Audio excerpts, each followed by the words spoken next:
You're very welcome to the Firm and Fast Golf Podcast. I'm your host, Shane Darby. Neil Crafter joins us again on this episode to explore the life and times of Dr. Alistair Mackenzie's Australian design partner, Alec Russell. Back in 2016, Neil and the late Dr. John Green published a book entitled Discovering Alec Russell. The book explores Russell's familial history, his formative years at Beaufort on Victoria's Western Plains, his education and impressive golfing progression from novice to champion golfer, his association with Alistair Mackenzie and Mick Morcom from 1926, and lest we forget, he also served with distinction in both the First and Second World Wars. Victorian golf writer Jack Dillon knew Russell well, writing the following about him in 1954. Few have contributed as much to Australian golf as Alec Russell. He was our only fully qualified links architect. He had the clearest, most incisive and most informed mind I have encountered in golf. He approached all problems of turf and ground as a scientist. The East Course at Royal Melbourne Golf Club is a monument to his ability. I'm very grateful for Neil for his time, and many thanks to you for tuning in. We do hope you enjoy the show. Morning, Neil. You're very welcome to the Firm and Fast Golf Podcast. Many thanks once again for joining me for a chinwag. Thank you, Shane. It's lovely to be back again and an opportunity to have a chat about, I guess, the man that I believe is Australia's greatest homegrown golf course architect, Alec Russell. Before we jump into Mr. Russell, we did try and record this episode last week. Unfortunately, you were struck down with a dose of man flu or maybe something worse. I trust you're on the mend. Yeah, I am, thank you. Yes, I think you could probably assess it as a man flu, but it was enough to knock me over for a few days. And yeah, I don't think you would have wanted to have listened to me this time last week. So best to put a bit of time between then and now. Just before we get into the formalities of things, how has your summer in Adelaide been so far? Yeah, the summer's been pretty good. It's been, reasonably warm, but it's been very dry. We haven't had any rain for at least a month and a half. That means the garden is chewing up the excess water. We'll get a nice bill from the government the next time we get a water bill. So, yes, it's definitely playing firm and fast outside. Listen, we're speaking within hours of the finale of the Live Adelaide event at the Grange Golf Club where Joaquin Niemann prevailed. Just wondering if you got out of your sick bed down to White Sands Drive at any stage over the last few days. No, I didn't actually. I did watch the finale on television yesterday afternoon, so I did see some of the golf. But by all accounts, it was another very hectic week at Live. It's quite the circus. 100,000 golfing fans there over the duration of the week. And fortunately, the hot weather that was there, I think on Monday or Tuesday, disappeared in time for the Pro-Am and the tournament. And they just had fairly mild conditions to play in, albeit with a bit of wind, which always sorts them out. Indeed. And how was the buzz around town? The buzz was fantastic, yes. Very good vibe. A lot of people, especially golfers here from interstate and the other local clubs, Glenalmond, Kooyonga, Royal Adelaide, etc., were certainly popular spots for people in town. And I understand that Liv have just committed to an Adelaide event until 2031 and that an upgrade to the North Adelaide Municipal Course may be on the cards too. Yes, that's a bit of a bolt out of the blue this week was the news that they would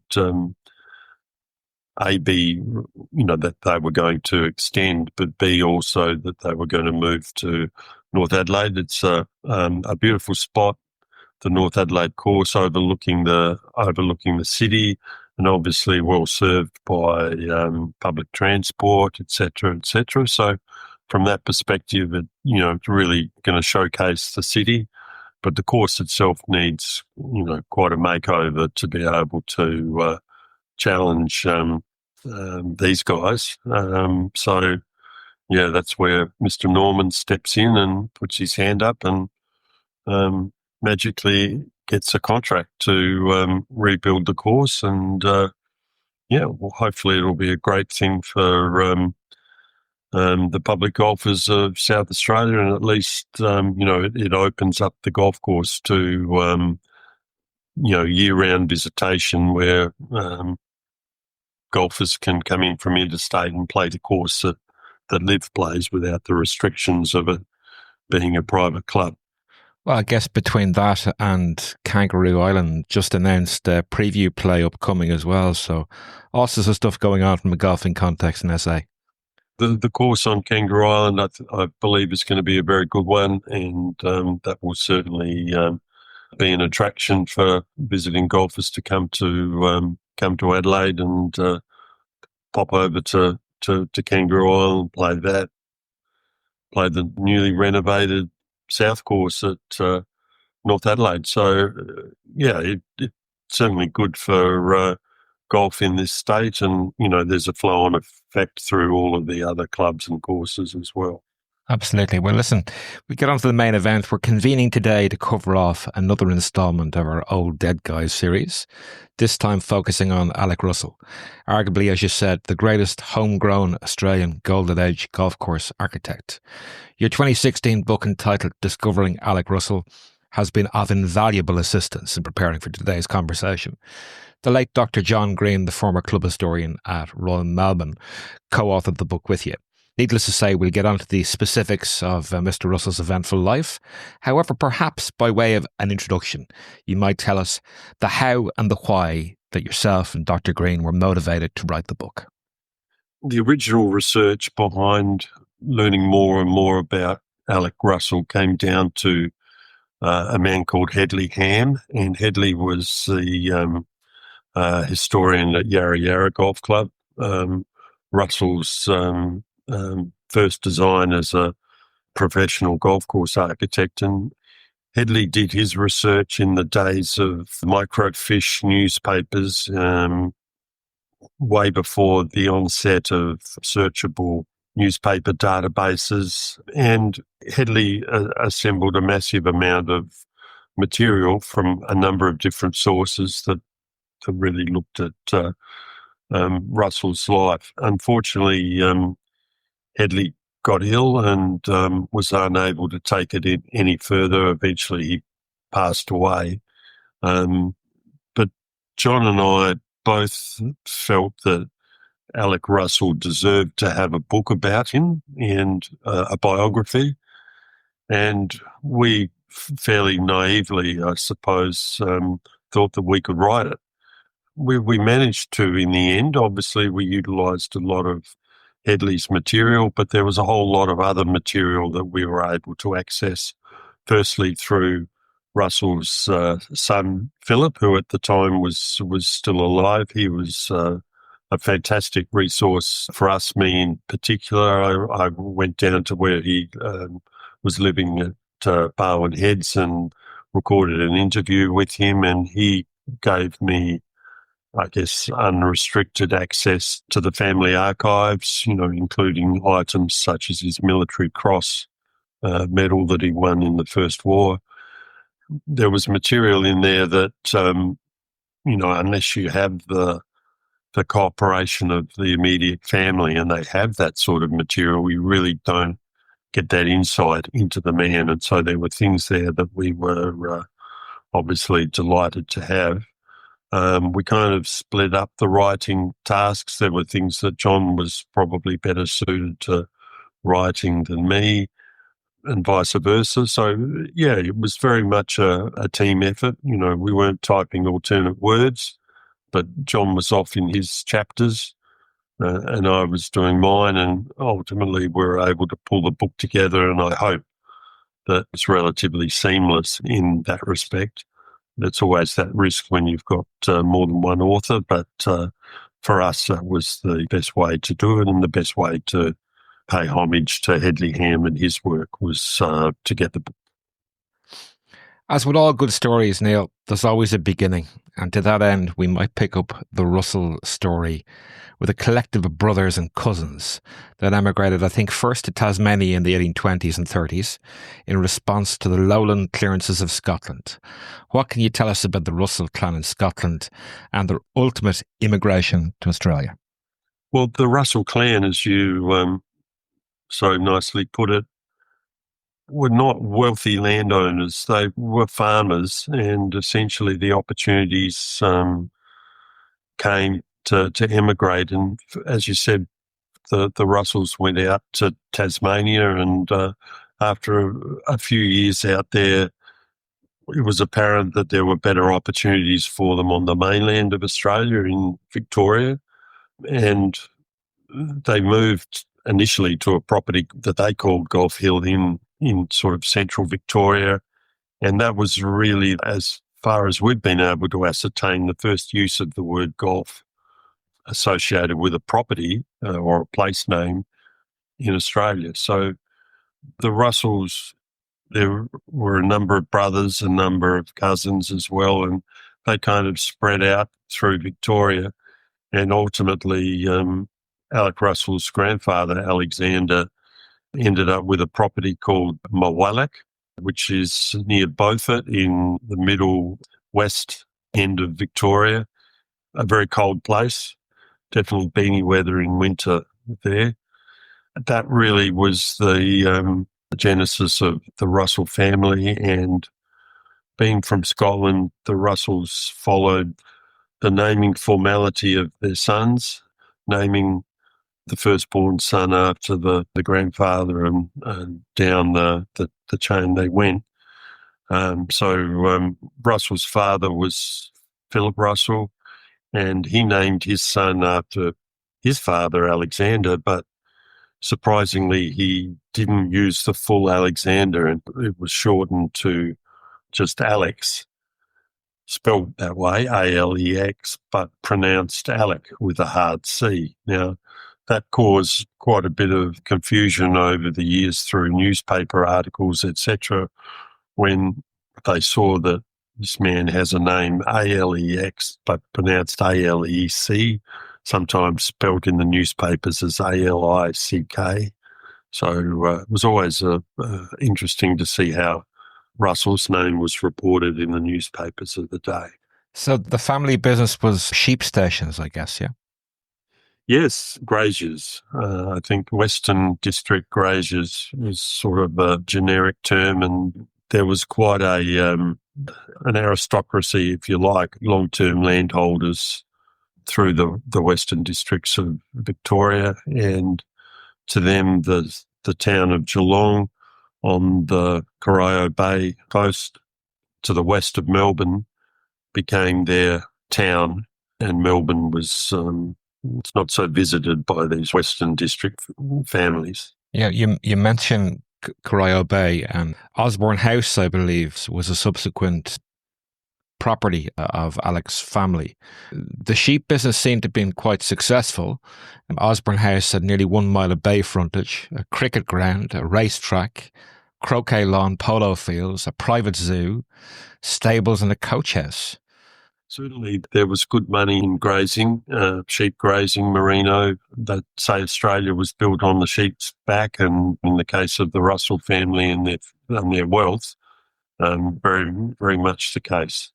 Although in the end, I don't think Alec Russell was really all that interested in sheep. It was a means to an end to the family wealth. But his son, Philip, who ended up running Mawalek property, he was very much a farmer and loved the farming side of things, whereas Russell didn't. But getting on to Osborne House, certainly Alec grew up in favoured circumstances. The average child living in Geelong certainly didn't have access to property like that. Private zoo, you just couldn't contemplate having that sort of luxury, having a cricket ground. His father, Philip, used to tour around the district with a team of cricketers, and so the wealth of the family was very substantial. So clearly a successful, landed and maybe even gentrified family. Yes, definitely in an Australian way, but yes, certainly gentrified. It's funny in terms of reading the book, and I guess echoes of Tom Simpson, perhaps, who had similar familial advantages. Perhaps a somewhat recurring theme amongst many Golden Age architects. From that perspective, and eventually when Alec did turn to designing golf courses, there wasn't a financial imperative for him to get this job, get that job, get the next job. Mm-hmm. He was doing what he wanted to do, but not because of the finances. It wasn't a driver for him. For example, Paraparaumu in New Zealand, his design fee was a bottle of whiskey. So that's all he said he wanted. So, he had quite a few trips from Melbourne out to New Zealand, and they paid his way, but his salary said, just give me a bottle of whiskey when I finish. Yeah. They might have given him one or two before it finished, mind you. During the process. Samples to test. Absolutely. You might give us the lowdown on young Alec's formative years, spent, I believe, betwixt and between Melbourne, Scotland, and indeed England. The first education that Master Alec had was at Osborne House. Dorothea was her name. We actually know quite a bit about this period because sometime in his 60s, Alec sat down and started writing some memoirs. And these memoirs are something that we managed to dig out of his son's archive on his father. And these were labelled, from 6 to 60. And essentially they were his memories of his childhood, handwritten in pencil on loose paper. And he maybe wrote 20 pages or thereabouts of these recollections. Never got any further than sort of childhood. In his later years, Russell suffered a series of strokes, and that probably affected perhaps his memory and his will to put those sorts of things down on paper. But we do know quite a bit about his early education and his time at Osborne House through these handwritten recollections. So his first education was really with a governess, for the want of a better word, who Alex recalled later that if he was a little bit older, he may have been thinking a little bit more how nice it was to spend time with Dorothea, because apparently she was quite an attractive young lady. But at the age that he was, all he wanted to do was to skive off and do other things. And I think Alec and his cousin Beau Fairbairn, who was the son of Russell's cousins, the Fairbairns, Beau's sister, Jess, eventually became Mrs. Russell. So the families were very, very close, and Beau and Alec were a couple of rascals, I think, well-meaning young rascals, but they suffered a few punishments from their father for some misdemeanours over the years. They found a catapult down at Osborne House and figured out how to set it up and how to ping rocks out into the bay, and they had it fairly well zeroed in when this fisherman in a little dinghy came rowing past. They managed to send a missile out from the upper levels of Osborne House, and it went straight through the boat. And so between the fisherman and the father, they got quite a stern rebuke. But according to Alec, it was swift, not undeserved, but with a little bit of fatherly pride for such a good shot. So we think that Russell's future in the artillery as a captain and as a golfer, plotting trajectories of shots, and he got an early start, a good grounding, so to speak. I believe his father contracted tuberculosis, is that right? And he was prescribed some more inclement weather, perhaps in Scotland, and that's what took him to Scotland. Yeah, he was, and it's unusual because a lot of people that contract tuberculosis are sent out to Australia, less humid air and nicer, warmer weather, but his doctor sent him to a sanatorium in Scotland, and so the family traipsed around these sanatoriums. How sick the father was exactly is hard to figure out all these years later, but they would take a a house for the summer, and at one stage Russell had his own ghillie, who basically Bathgate his name was, and Bathgate would teach him all sorts of things about shooting and fly fishing and generally those sorts of things that probably the fathers in those days didn't teach their sons. So he eventually ended up at Glenalmond School in Scotland, and Glenalmond had their own 6-hole golf course. And so it's very likely that Russell played golf when he was there. Earlier, back in Geelong, he had attended a school for a couple of years that was run by P.C. Anderson. And Anderson was a past British amateur champion.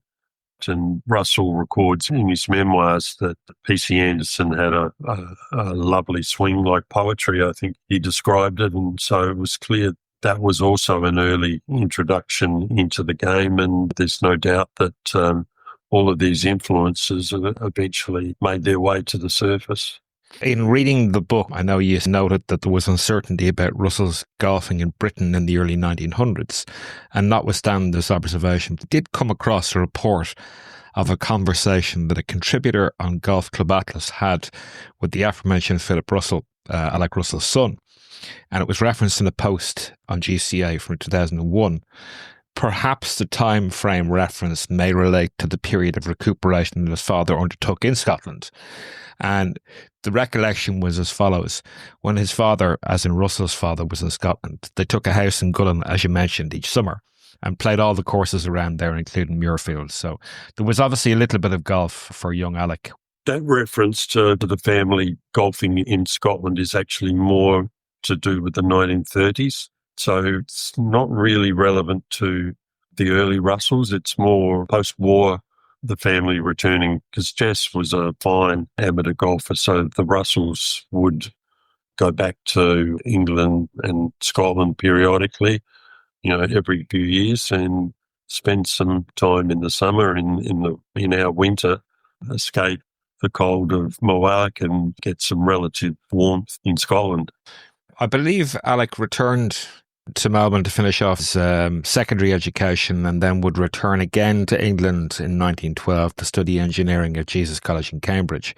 No golf blue at the time, but a half blue for billiards, although he did play golf, tennis and billiards at Cambridge, I believe. He went to grammar, and he was highly regarded as a student and as a sportsman. And he was in the shooting team and the cricket and the Australian rules football team as well. So, he was a very good sportsman, relatively tall for those times. He was 5'11", maybe 6 foot. And, in those days where average height was sort of maybe 5'7" or something of that order. So he had, a little bit of a height advantage in terms of sports, but his time in Cambridge was obviously very enjoyable for him. One of the things that he did regularly was to travel to Switzerland and St. Moritz. Did a lot of skiing and tobogganing, I think, was the other thing that I loved to do. And so that was a lifelong love of Russell, was winter sports. And in terms of enrolling in Cambridge in 1912, 1914 wasn't too far away in the outbreak of World War I, which I believe he immediately enlisted in abandoning his degree. He did, and I suspect that, that was pretty much the common reaction at the time. Was he rode his motorcycle out and eventually enlisted and ended up in the Royal Garrison Artillery, the RGA, and they were known as the Slide Rule Artillery. Essentially, they were far more scientific than a lot of the other artillery groups in the British Army, and with his understanding of mathematics and trigonometry and all of those sorts of black arts, the artillery suited him well. And being an Australian, he'd have to come back to Australia to enlist in the Australian Army. So, the British Army obviously welcomed him with open arms. So, as you said, he would serve in some of the bloodiest battles of the war in France and Belgium, including the Somme. Initially used, I believe, as an observer in forward observation posts. Yes, that was the grounding, observing, understanding just how the batteries functioned. And eventually he was able to work his way up to being responsible for a gun within the battery, because depending upon the batteries, the number of guns would vary. And generally there was a team of an officer, a gunner and assistants, if you like, and horses as well. The battery, until a little bit later in the war when they had mechanised transport, caterpillar type vehicles to move them around, horses were a big part. And elegant horses didn't really get on. He didn't really enjoy being around horses. They were a little bit too skittish, I think, his demeanour. And much like many of his contemporaries, he had some incidents that probably affected him for the rest of his life in terms of injuries. And I think at one stage he was buried until some French soldiers rescued him.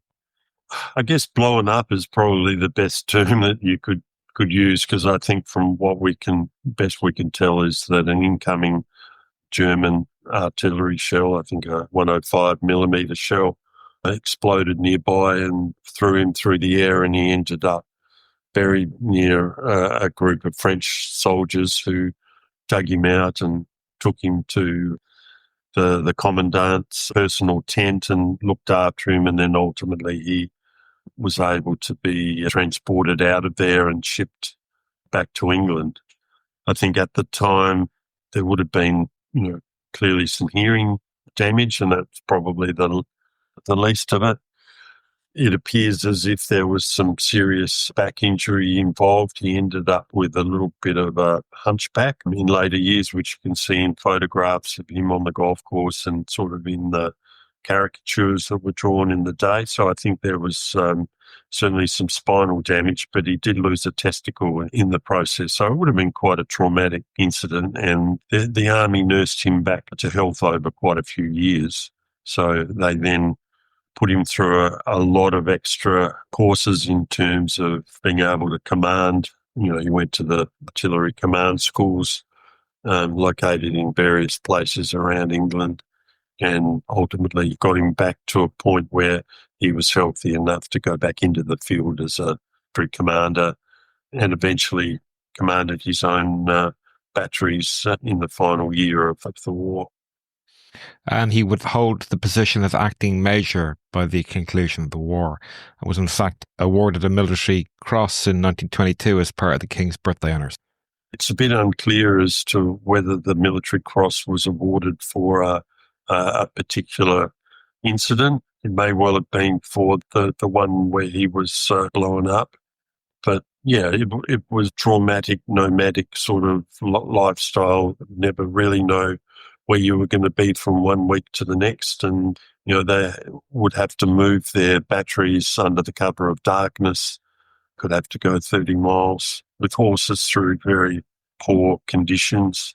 In some places, they ended up with 50 men pulling a gun into position.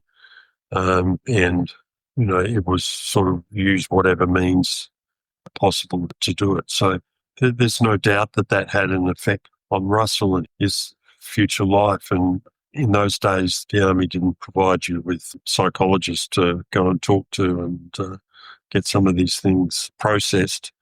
It was all internalised, and Russell was very much of that old school. It happened to me and I'm just going to suck it up. So do we know when he joined Royal Melbourne? I think there was some reference to 1915. There was a listing of members that were active during World War One. Yeah. Yeah, look, it's a little bit murky, the records from those days. The club had a policy of being able to let in good young men, I think under the age of 22 or 25, something like that, provided that they had a low handicap. And I think the handicap was something like 2, so it was actually for quite decent golfers. And it's believed that Russell joined under that program. So clearly he wasn't a novice when he was able to join Royal Melbourne. But between the time that he spent in Scotland at Glenalmond and also at Geelong Grammar, the Geelong Golf Club wasn't too far away, and his parents were members there. The Fairbairns were members there. So there's no doubt that he had a childhood full of golf, but finding the exact records has always proven a little bit difficult with the passing of time. So I think joining Royal Melbourne was a culmination of the golf that he'd played elsewhere prior to that. And when he was able to come back after the war, he was able to take up his membership again. Yeah, and he'd win the 1922 Royal Melbourne Club Championship, again in 29 and again in 1937. I believe poor eyesight was an early impediment to his championship chances. His golf obviously struggled a little bit if you can't see. And, I was in the same boat in my early golfing days. I needed glasses to be able to see. And once Russell was fitted with a pair of glasses, Harold Lloyd's, as they were called in those days, he could see what he was looking at. Obviously a lot better to see the target, see the ball. It certainly made a difference to his prospects. He was eventually able to bring about the culmination of his golfing abilities, bring them to the forefront. What can you tell us about the 1924 Australian National Championship held at Royal Melbourne's course at Sandringham? As a Royal Melbourne member, he had the home ground advantage, but so did a few others. Royal Melbourne had a pretty fantastic pennant team in those days. What I can tell you about it is that he was, hugely successful. He was the winner of the Australian Open Championship, being able to beat the professionals in stroke play. Started with a magnificent round 67 in the first round, which got everyone's attention.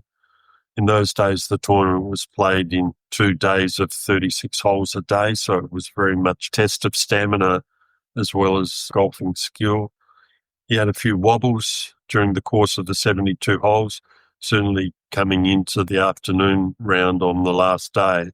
He started poorly and a lot of people wrote him off, but he managed to recover and ultimately win by a couple of shots. So that was obviously the breakthrough. Amateurs winning Open Championship, sort of reasonably rare. When his wife Jess made the announcement at home that father had won, one of the servants said, well, so he should. He plays every bloody day. Because, it gives you an idea of, this is not a man working 9 to 5. There were some special circumstances that allowed Russell to be able to play golf as much as he did.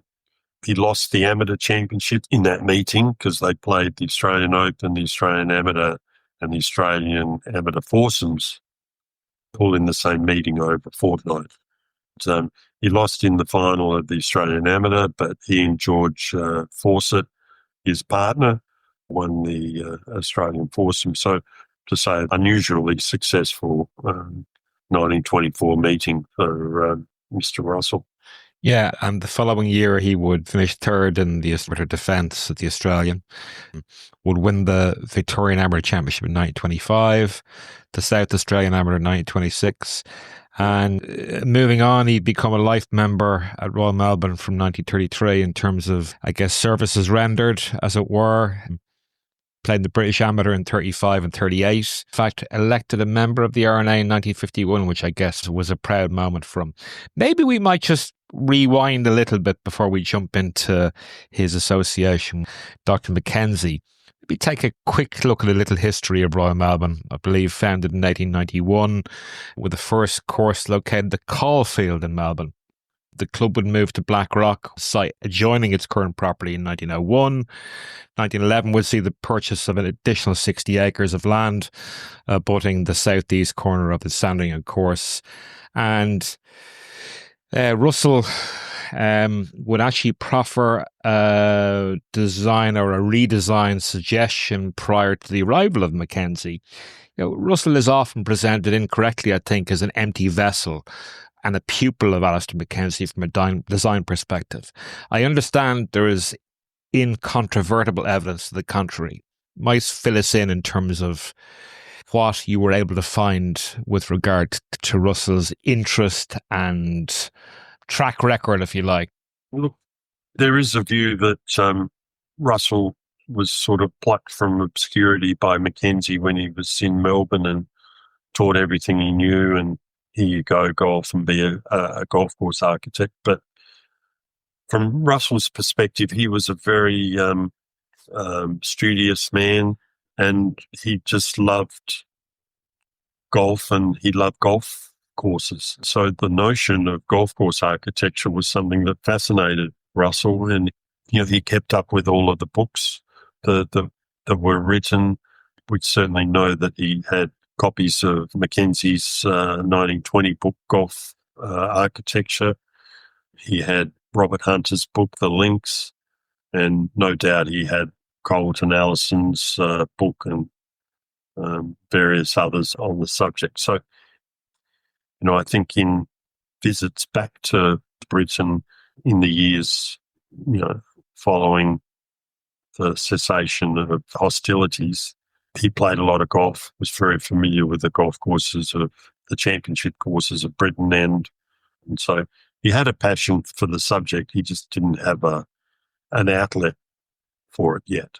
But in 1924, Royal Melbourne asked him and another club member, A.T. Brown, if they could come up with a design for the redevelopment of the Sandringham course and a way to use the additional land that had been acquired. And Russell took a very scientific approach. He surveyed the land using the civil engineering and artillery methodologies that he'd learnt in the war, surveyed the land, drew a contour plan, then planned out the course and built a big plasticine model of his scheme. A.T. Brown did the same, and essentially the club had these two schemes available to them. Sadly, we don't know what they look like because they don't survive.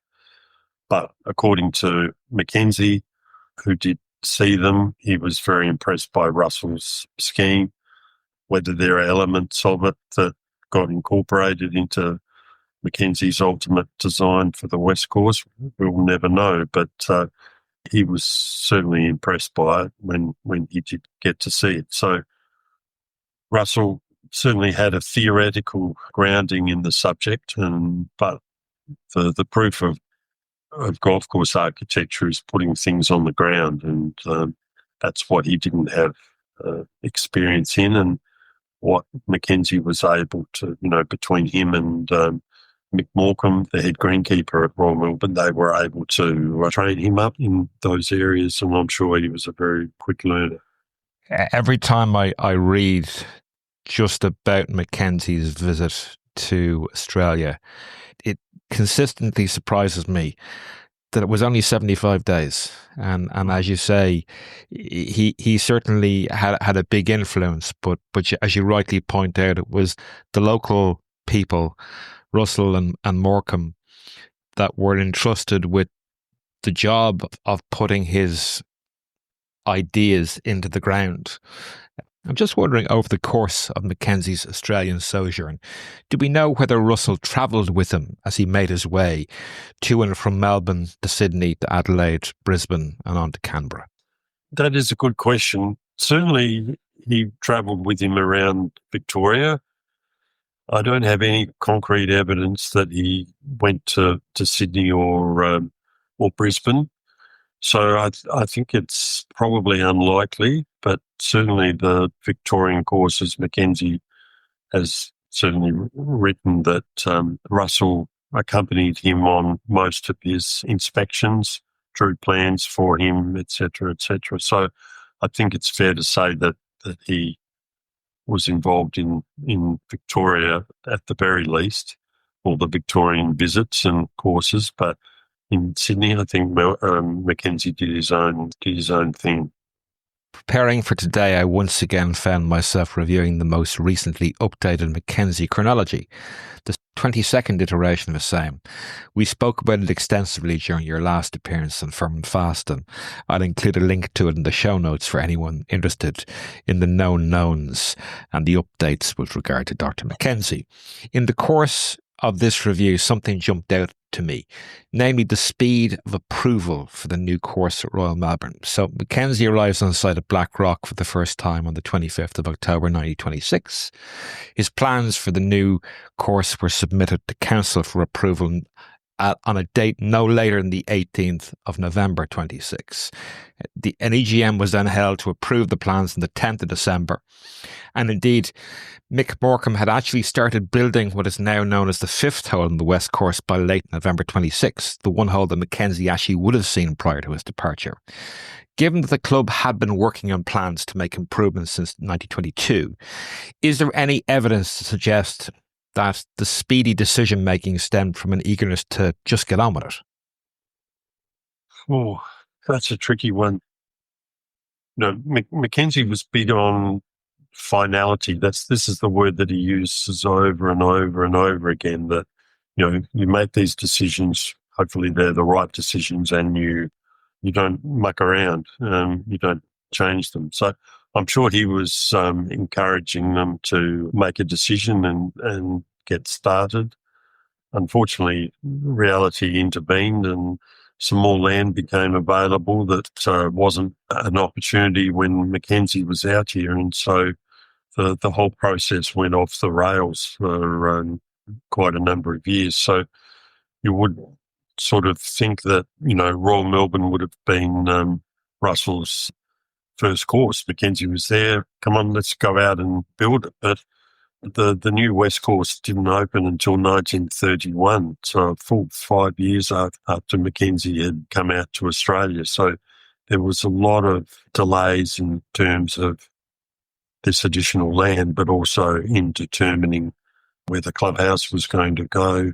And ultimately, there was, even while they were building the West Course, the decision on where the clubhouse was going to go was still up in the air. And ultimately, the entire committee resigned. And as a result of it, Alec Russell got elected to the committee with the highest number of votes, whereas before he wasn't on it.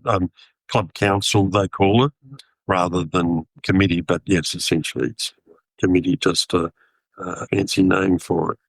So there seemed to be quite a lot of internal politics ongoing between... in the golf? Hugh Ross, obviously Russell and Ross were jointly voted in to supervise and carry out Mackenzie's plan. As you rightly point out, they were also authorised to depart from Dr. Mack's plan when necessary, and some of these departures may have been significant.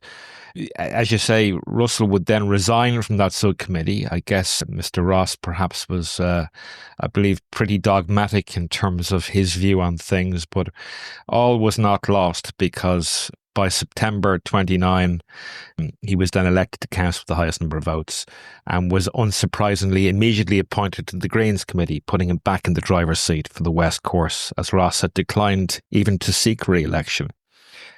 Look, I think the important thing is to understand that, when Mackenzie left the Australian shores on New Year's Day, 1927, never to return, essentially. So clubs like Royal Melbourne, Metropolitan, etc., New South Wales, they all had to figure out how to get these courses built, and they relied upon people like Mick Morcom and Russell to be able to interpret Mackenzie's plans and get them built. You mentioned Hugh Ross. He was an older gentleman, very good amateur golfer, so he certainly knew the game well. And for a period there, he was responsible jointly with Russell for interpreting the plans and constructing the beginnings of the new West Course. But when Russell had essentially resigned on principle from this two-man subcommittee, Ross had to keep going.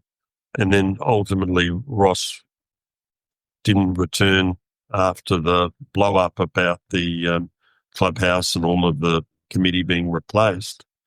But Ross, to his credit, did a fantastic job, because you can't figure out which holes are Ross's supervised holes and which ones a Ross and Russell, and which ones are Russell's alone when he came back towards the end of the project. Now, perhaps that's a credit to Mick Morcom and his constructional abilities, but certainly, Ross is a little bit of an unheralded personality in the overall implementation of the West Course. So he needs to get a little bit of credit for doing his job well, and us not sensing that it's a mishmash of different characters' visions. Just interested to understand what the nature of the partnership between Mackenzie and Russell was. Obviously, it was announced to the world prior to Mackenzie's departure for New Zealand at some point during December 1926. I mean, is there any evidence to suggest any ongoing correspondence between the two men after Mackenzie's departure?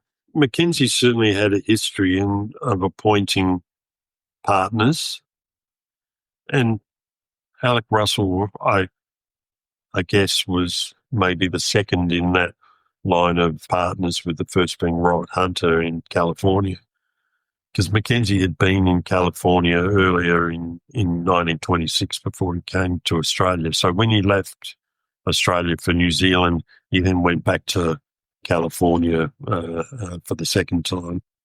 Yeah, look, I think Mackenzie had a great eye for picking people that he could work with. And, in the case of both Russell and Hunter, Hunter also was a very studious man who'd studied the principles of golf course architecture, had written a book on the subject. So they were both very technically minded. Hunter had done an amazing amount of research into soils and grasses, etc., for Cypress Point. And I think Russell was the same way with his training and his civil engineering background. So Mackenzie had the eye for spotting these people and being able to utilise them. And certainly without Hunter, Mackenzie couldn't have been swanning around the world in different parts of America without a man like Robert Hunter to be on the spot to build a course like Cypress Point, because it didn't build itself. And, without Mackenzie present for much of its construction, you really have to credit Robert Hunter. And in the case of Royal Melbourne, you've really got to credit Mick Morcom and Alec Russell, and to a lesser degree, Mr. Ross. So Mackenzie had a good eye, a good knack for surrounding himself with good people. I believe there was a mutual appreciation society between Russell and Morcom. Yes, yeah. Certainly his son, Philip, would relay some of those impressions in some of his recollection of his father, and the two men, I think, were pretty well of one mind in most things that they did out on both the West Course and later the East Course, which was solely a Russell design. But again, also with Mackenzie, you're looking at two men, albeit maybe 15 years difference between the two, with Mackenzie the senior, but both men educated at Cambridge, both men serving in the British Army during the First War, both with a love of golf. I think it was probably a match made in heaven when Russell and Mackenzie got together.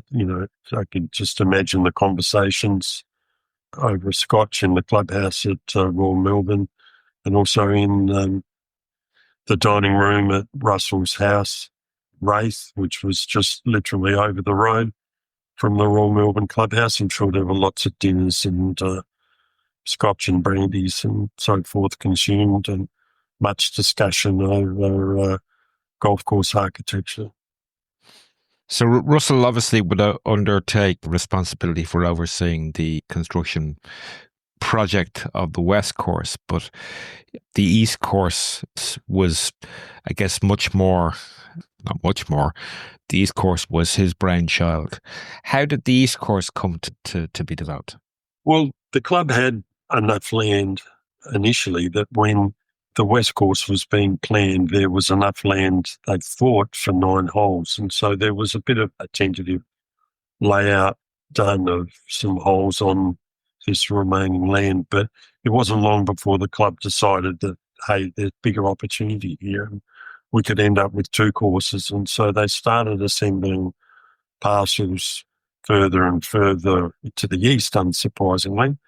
But these parcels, although, nice land in and of themselves, they were bisected by various roads. And so in order to access the back block of the East Course, you had to cross over at least 3 roads to get to these parcels. So there was some compromise in that. It wasn't as clear-cut and obvious golf course as the West Course may have been, but at some point the club said, right, we can have 36 holes, we can have 2 high-quality golf courses, and Russell said, I'll put my hand up to design them, and clearly the club accepted that proposal and did some very fine design work.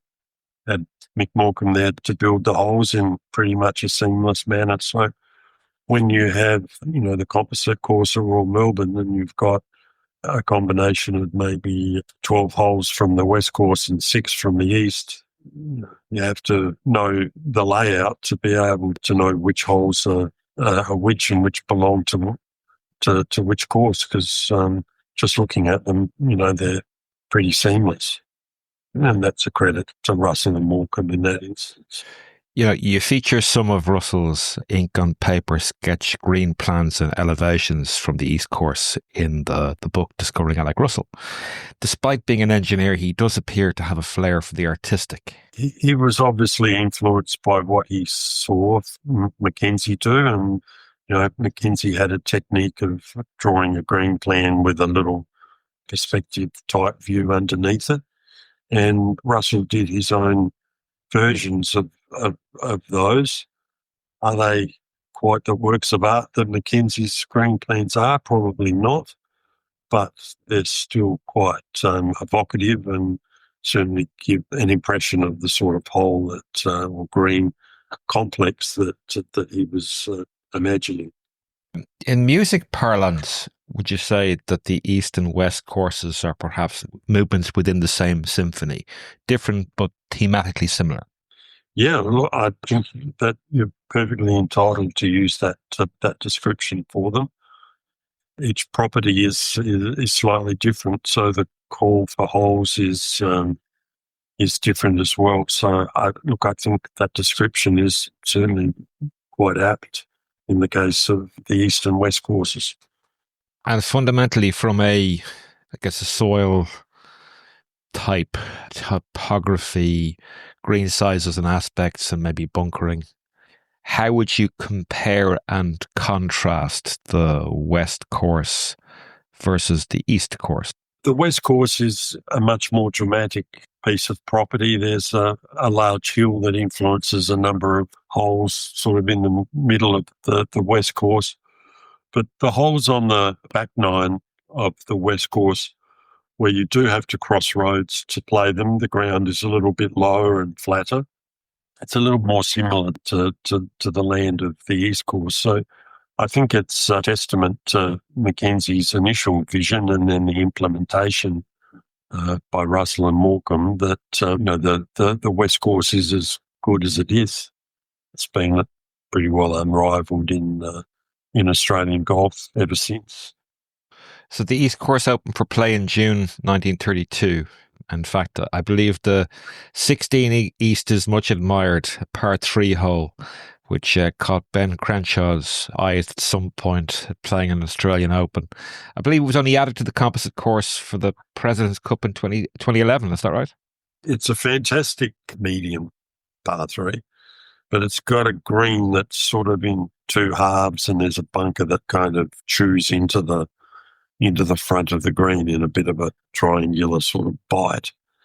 And there was another par 3 from the East course that was utilised. It was a long, challenging par 3, and it was utilised within the composite course. And to get from this green to the tees on the 17th, you basically had to walk along the side of this par 3. And I think golfers generally, and obviously Ben Crenshaw was one who was a bit, his jaw hit the ground when he first saw this par 3 and said, why we don't play this one?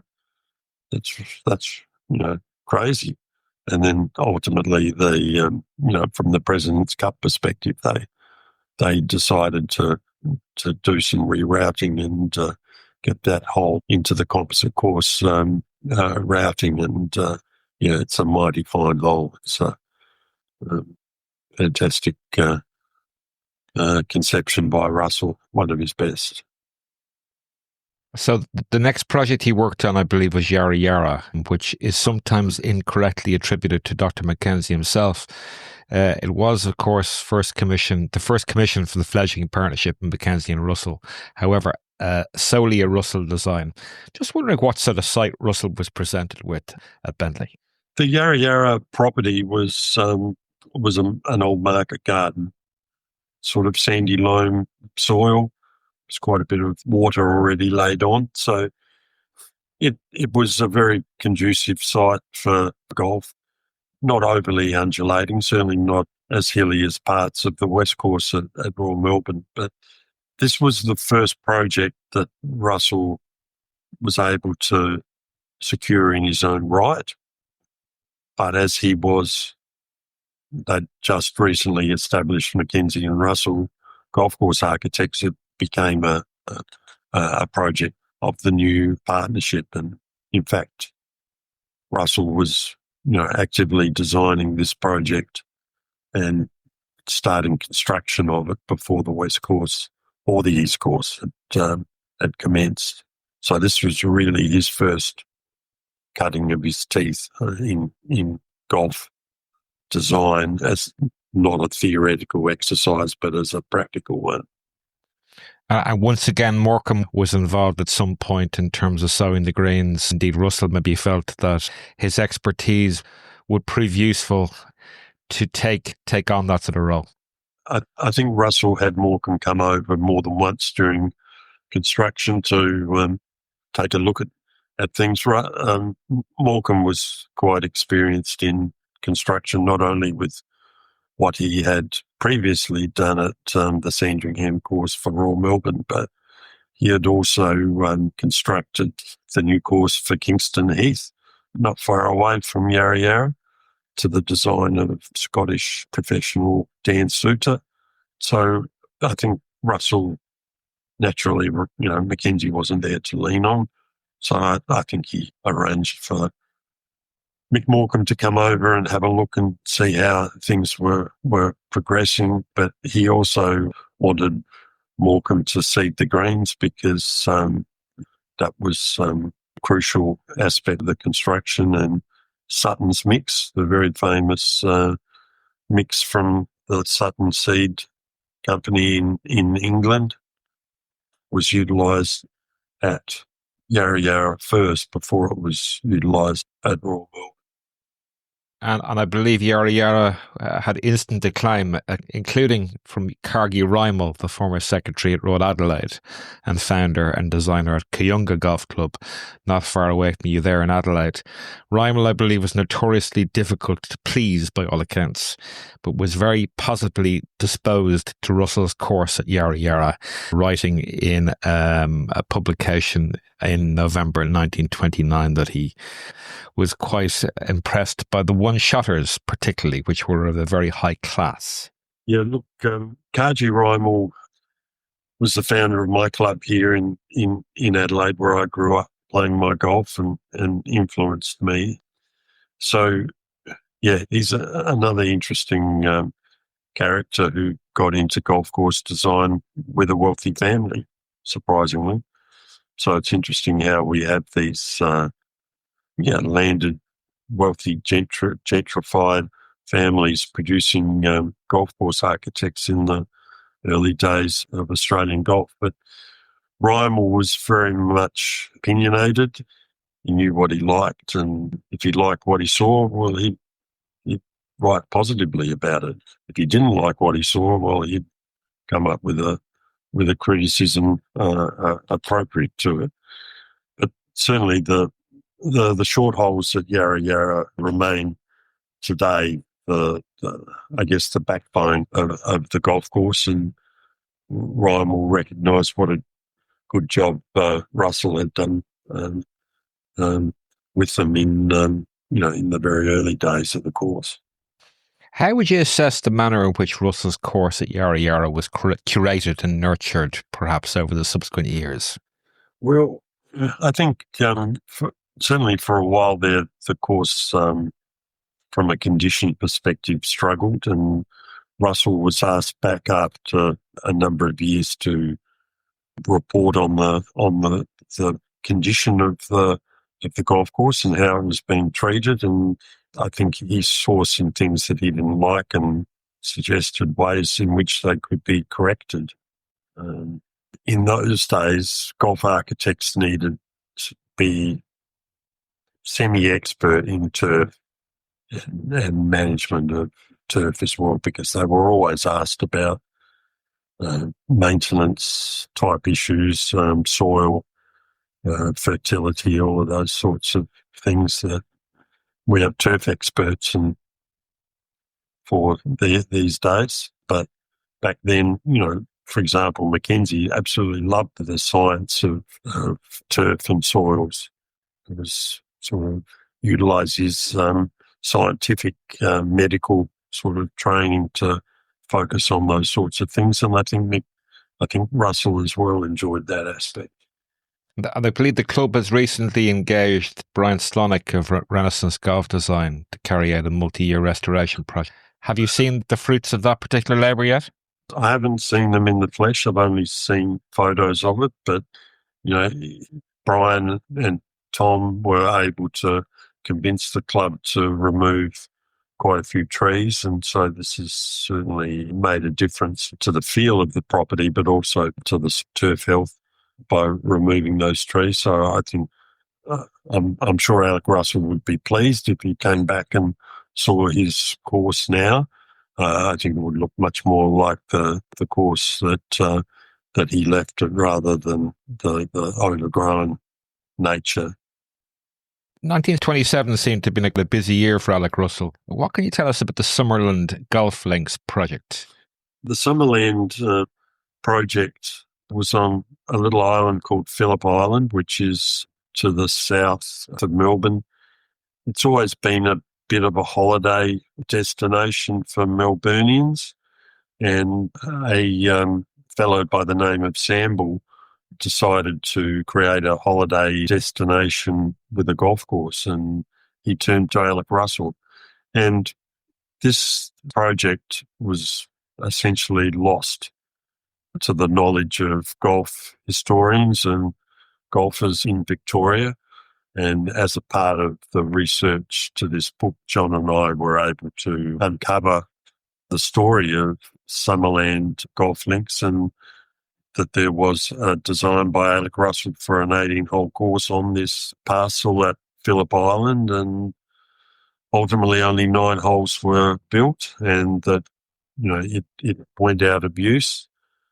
Unfortunately, its location essentially adjacent to the Penguin Parade. Anyone who's been to Phillip Island will know that it's famed for fairy penguins that nest and come ashore. It's renowned for that. It's a massive tourist attraction.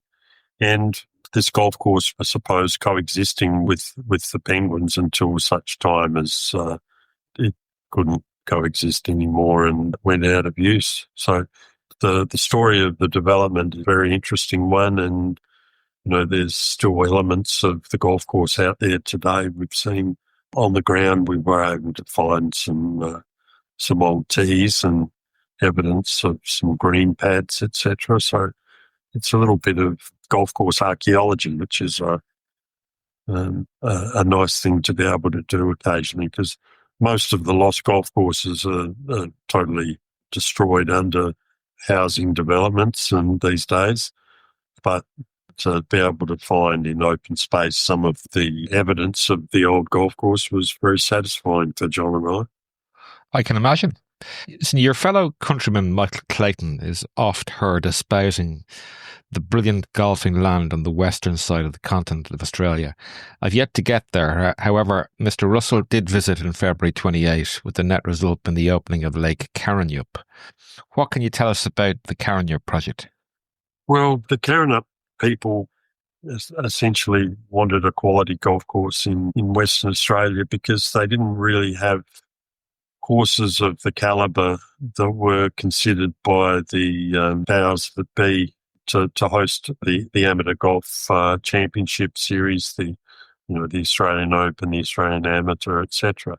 So the course really was kind of in the back of their mind, I think, of the developers was really, can we build a quality golf course that will put Perth on the map as far as golf goes in Australia? And Russell was entrusted with that task, and he threw himself into it with all his energies. And it was, the first time that he visited, the weather was fantastically hot. It was very hot going for them to traipse around this ground with lots of open sand and big trees and so forth. And I think they did a lot of their surveying from the local pub. Ultimately they were able to get into a position to be able to build the golf course. And Russell did another brilliant job on, a fairly difficult site, you have to say, in terms of its undulation, quite hilly. Anyone who's played Lake Karrinyup will certainly attest to that. Another quality course designed and overseen by Russell. And of course, Mackenzie and Russell are tied, one each, with designs on the shores of New Zealand. Mackenzie's contribution, of course, being Titirangi in Auckland, which he laid out just after arriving from Australia in January 27 en route to California. Russell's name is, of course, indelibly linked with the seaside links at Paraparaumu Beach, located some 45 minutes north of Wellington. I was pleased to welcome Leo Barber, Paraparaumu's former general manager and superintendent, on the pod back in April 24 to celebrate the 75th anniversary of Russell's arrival in 1949. It's a good one and well worth your time if you've missed it thus far. Given the time frame of its creation, it may well be opportune to suggest that Paraparaumu could be considered one of the very last creations of the golden age of golf course design. Would you concur with that statement? I would. There's not many courses sort of post-World War II that you could probably attribute to the golden age, but the principle, I guess, that Russell brought to the design of Paraparaumu was very much, was pre-war work and his training with Mackenzie. In the case of both Titirangi and Paraparaumu, they were existing courses at both places, so it wasn't simply a matter of seeing a vacant property and imagining a golf course. There were already golf courses there in both these instances, and so that, from a golf course architect's perspective, kind of changes your approach and your thinking. So I think that needs to be sort of borne in mind, that the rationale is probably a little different than a virgin patch of ground. Look, I think it's fair to suggest, and, I'm sure Leo went into the history of establishment of the golf course in some detail, and Leo has been a brilliant person for Paraparaumu, not only in terms of his stewardship of the golf course, but his stewardship of the golf club itself, because there's not many people who are joint general manager of the golf club and the superintendent of the golf club. I take my hat off to him to be able to do both roles concurrently. It's quite unimaginable to me. It's like patting your head and rubbing your tummy at the same time. It's he's moved on to pastures new, I believe. He's now working for PGR rights. Deserve opportunity in a slightly different field in turf grasses. And I believe they are the sole supplier of Sutton's Mix sod for Royal Melbourne. Yes, Sutton's Mix Mark II, I think you could probably call it, because, the exact composition of Sutton's mix is slightly problematical. So they've done their best, the rights and people, to try and ascertain as close as possible what comprised it. But yes, they are still supplying to Royal Melbourne, which is great to see. Before we take a look at, I guess, in the round, Russell's design characteristics and approach to golf course design, maybe you can tell us a little something about the, I think it was a 6-hole golf course he had on the estate in Mawallock. He obviously had enough time on his hands to lay out a private course on his property at Mawallock in the Western Districts of Victoria, and was a course that was fun and playable, and I think he had a one-man operation to maintain it. It still exists. The property at Mawallock is no longer in the Russell family. It was sold off a number of years ago, but the course was, a fun little par 3 course that obviously a nice feature to have, especially for someone like Russell and his wife, who, golf was in their blood. How would you characterise Russell's approach to golf course design? Are there any particular hallmarks or distinguishing features that you'd like to draw our attention to? Russell envisaged golf in the way that most Golden Age architects envisaged it, and that was essentially in a strategic manner, if you like. And so the strategy of the game, thinking your way around, using, the 15th club in the bag, using your brain to think your way around the golf course, was something that Russell appreciated. And, as an excellent amateur golfer himself, that was important. The strategy of the game was very much in Russell's makeup as a golfer, and I think he naturally wanted to see that side of the game accentuated in his design. So his bunkering patterns essentially were about creating those alternate lines of play, and really about giving a risk-reward element. He liked the use of diagonal hazards, especially.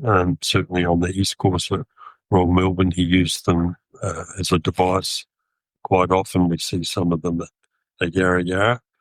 So, yeah, he wasn't a radical in that sense. He didn't come up with something out of the box in terms of his design philosophy, but he built on what had come before him and what he'd read.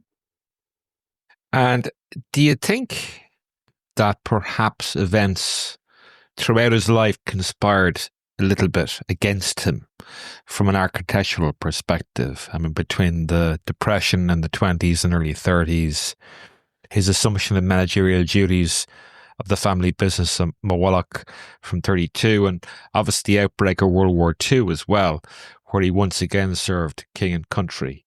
And you did touch on his reluctance, or perhaps a lack of a need to chase work due to his independent means. Certainly, there were projects that he could have maybe more strongly gone for the other architects, and certainly one of the main architects in Melbourne was a fellow called Sam Berriman, and Sam had come from a golf course maintenance background. He wasn't wealthy, and so he was chasing every possible scrap of work that he could do, and because he needed it to make a living. Russell was different.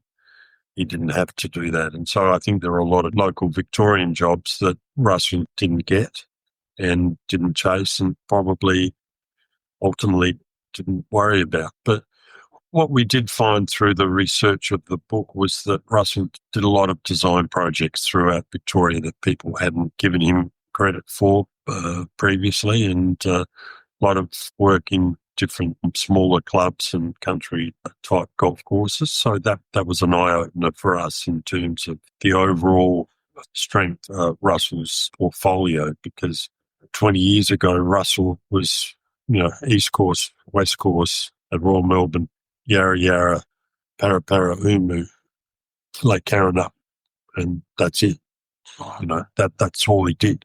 Well, the truth is that he did a lot more than that. But as you said, with different circumstances. Maybe he could have done more, but the Great Depression of the 1930s was felt worldwide. So every golf course architect was suffering from that. Like Korean Mackenzie, if there wasn't a worldwide depression and he didn't have a heart attack, who knows what he could have put on the ground in the, throughout the 1930s.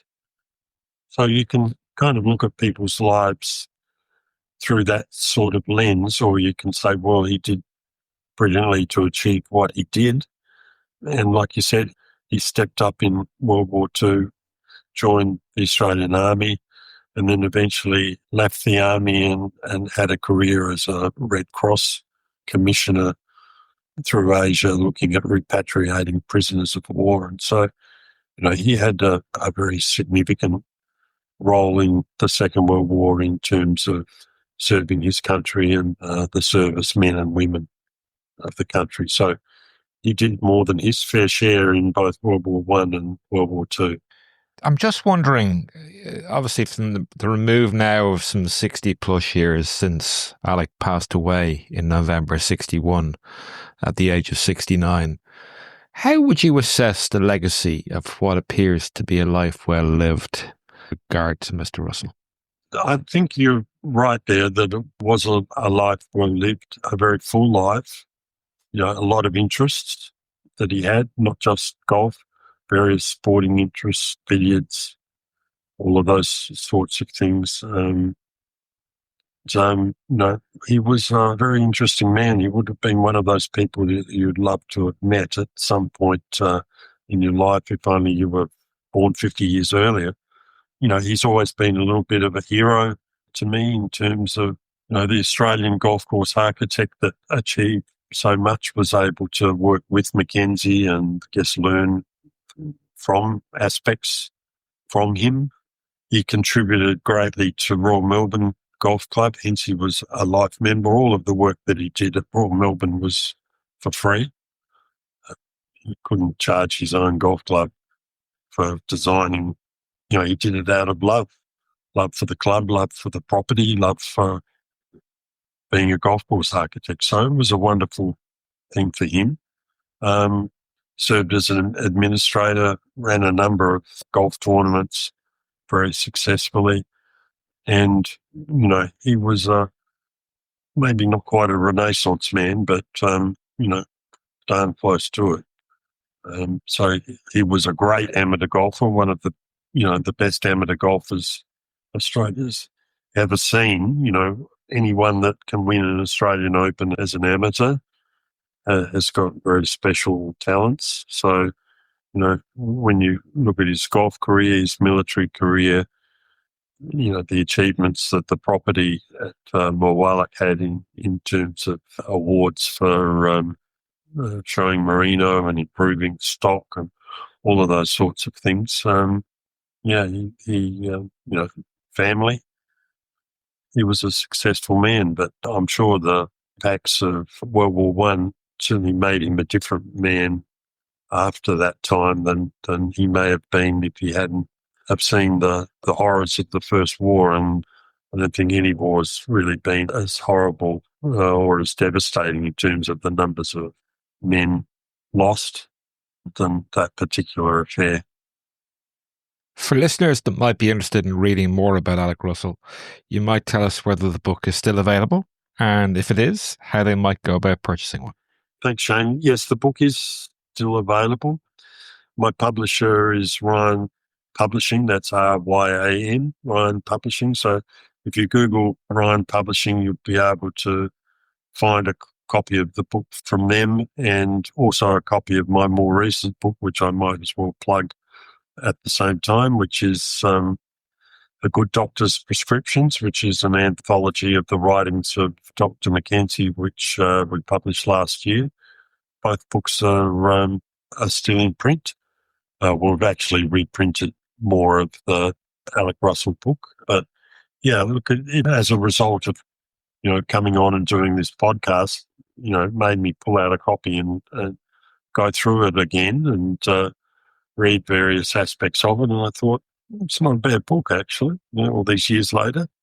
It's a really good book. You're doing yourself a disservice. And you mentioned earlier on that you hoped there was no disjoint between the chapters that you wrote and the chapters that John Green wrote. And I can assure you there isn't. Oh, well, that's nice to hear. I appreciate that. So thank you, Shane. It was a little bit of a labour of love with these sorts of books on these topics. You're not in Tom Clancy area as far as sales go or income. It's all very modest in terms of the numbers of books printed and sold. And so, we've got to thank our publishers who step up without, the likely reward of selling tens and hundreds of thousands of copies of these books. But, we think that they have a place and certainly able to educate the reader as to men like Alec Russell, who I think deserve a biography to be written about them. Before I let you go, Neil, and this is a little question that I didn't ask you the last time because it didn't exist as a final question, but we've already explored obviously some book recommendations for the last appearance and indeed your bucket list courses. But you weren't asked the Moser question, which is the Moser question, yes, which was inspired by Angela Moser, who was the first person I proffered it to. So I'd like to know what bucket list renovation or restoration project might interest you, where the stars to align for yourself and your partner, Paul Mockford at Golf Strategies. Okay, what would be the bucket list renovation? Okay. There's probably a few. Well, you can interpret the question however you wish, and don't feel you have to leave anything out. I'll give you one, and it's just popped into my head then. I grew up here in Adelaide. Father is a golf professional.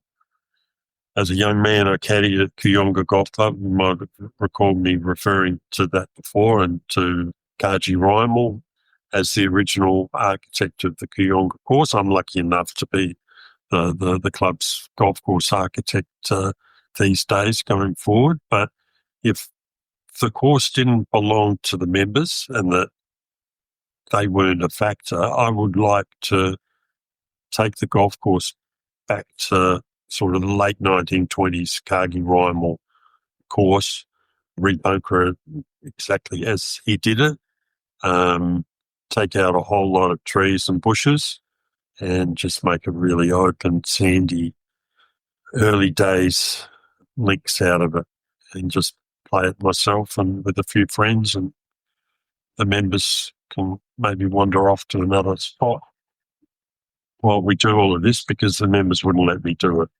But okay. That'd be quite a nice undertaking to do in my semi-retirement. Okay. Kooyonga, I was lucky enough to play when I was there in 2020. And it's funny, it reminded me of an Australian, somewhat similar actually to Tom Simpson's County Carlow, actually, in Ireland, would you believe? But obviously in an Australian setting, which is a compliment, by the way. Oh, that's good. Thank you. No, look, we've been the architects there. Well, we've had a couple of stints. My father and I were architects there during the 1980s and 90s. Graham Grant was architect for a period, as was Martin Hawtrey. And when Hawtrey's services were no longer required, we were reappointed in about 2014, so 10, 11 years. Now we've been working at Kooyonga. So when you have the opportunity to work on your childhood course, I suppose it's a thrill. Yeah. It's a thing I treasure. Good. Well, listen, Neil, thank you very much for your time this morning, It's been great learning more about Alec Russell. It was great to dive into the book, and it was great to get the book in the first place. If you recall, there was plenty of air miles associated with the ping-ponging of the book back to you and then back to me. Somehow your Irish postal authorities are very heavy-handed, and they didn't like the fact that something computer said no, unfortunately. Yes, something didn't match in the actual and the written versions, and so it came back to Australia after a sort of Irish holiday. Didn't visit in France. It's been great learning more about Alec Russell, Australia's greatest homegrown golf architect. I couldn't recommend the book enough for anyone out there thinking that they might buy it or are interested in learning more. Thanks for your time, mate. Much appreciated. Yeah, look, really appreciate it having me on again. Obviously, I didn't bore you too much the first time, so nice to be back, and hopefully not the last. No, absolutely. We'll have you again to talk about something else. No worries. We'll have to do another book, won't I? You will. What's next? A series of books on the courses of Dr. Mackenzie is my next plan. Oh, yeah? Mostly already written, but just got to get a publisher to commit to like 5 volumes on Mackenzie. So Fantastic. It's a big undertaking. But, and obviously accompanied with some knockout imagery as well. Mm-hmm. Excellent. Well, listen, best of luck with that. Okay, thanks, Shane. Cheers, mate. Take it easy. Bye. Many thanks for tuning in. If you don't currently follow us on socials, you can do so as follows. On X, you can find us at Firm and Fast Golf. On Instagram, Firm and Fast Golf Podcast. On Blue Sky, if you're that way inclined, the Firm and Fast Golf Podcast. On YouTube at the Firm and Fast Golf Podcast, and indeed finally on Substack at the Firm and Fast Golf Podcast occasional newsletter. We favour to ask, if you're still with us, if you're enjoying the show, you might consider giving us a star rating or a review on your podcast platform of choice. It really would be appreciated. Thanks again for listening.